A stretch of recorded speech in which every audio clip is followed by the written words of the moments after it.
ابھی میں ایک جو ہے کلپ دیکھ رہا تھا، تو ایک صاحب کہہ رہے موبائل میں دیکھ کر، لوگ کہتے ہیں کہ اللہ کے نبی صلی اللہ علیہ وسلم نے عید منائی، وہ پڑھ رہے ہیں اس کے اندر، نہیں منائی۔ کیا خلفائے راشدین نے عید منائی؟ نہیں منائی۔ تو کیا اللہ کے نبی، کیا اس کے بعد تابعین نے منائی، ائمہ نے منائی، اولیاء نے منائی؟ نہیں منائی، تو لہذا نہیں منانا چاہیے۔ تب یہ صاحب جواب دے رہے ہیں، کہہ رہے ہیں اللہ کے نبی صلی اللہ علیہ وسلم نے کیا عید منانے سے روکا؟ نہیں روکا۔ اس کا مطلب منا سکتے۔ اب دیکھیں ان کی لاجک، کیا صحابہ اکرام نے منانے سے روکا؟ نہیں روکا، اس لیے کر سکتے ہیں۔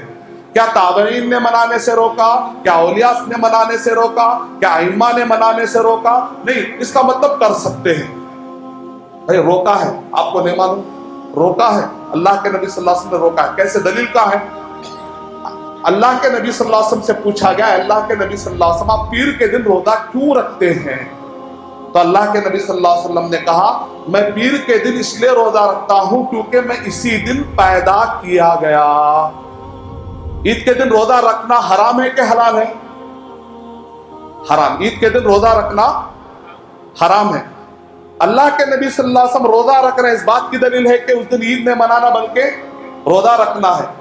تو عید نہیں منانے کا بہت ہی کلیئر اشارہ اس کے اندر موجود ہے۔ اس کے باوجود بھی کہہ رہے ہیں کہ اللہ کے نبی صلی اللہ علیہ وسلم نہیں روکتے۔ روزہ رکھنا اس بات کی دلیل ہے کہ عید نہیں منانا۔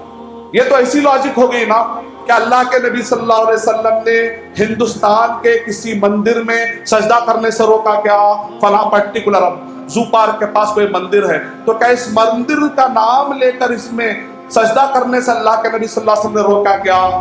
آپ کہیں گے بھائی زو پارک کے پاس جو مندر ہے نا، وہ نام لے کر تو اللہ کے نبی صلی اللہ علیہ وسلم نے نہیں روکا، اس کا مطلب ہے سجدہ کر سکتے ہیں۔ یہ کوئی لاجک ہے؟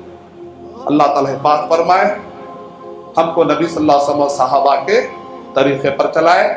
اور وہ لوگ غم میں، عمر رضی اللہ تعالیٰ تلوار نکال کے کہہ رہے ہیں، اگر کوئی کہہ دے کہ اللہ کے نبی صلی اللہ علیہ وسلم کا انتقال ہو گیا، میں اس کا سر تن سے جدا کر دوں گا۔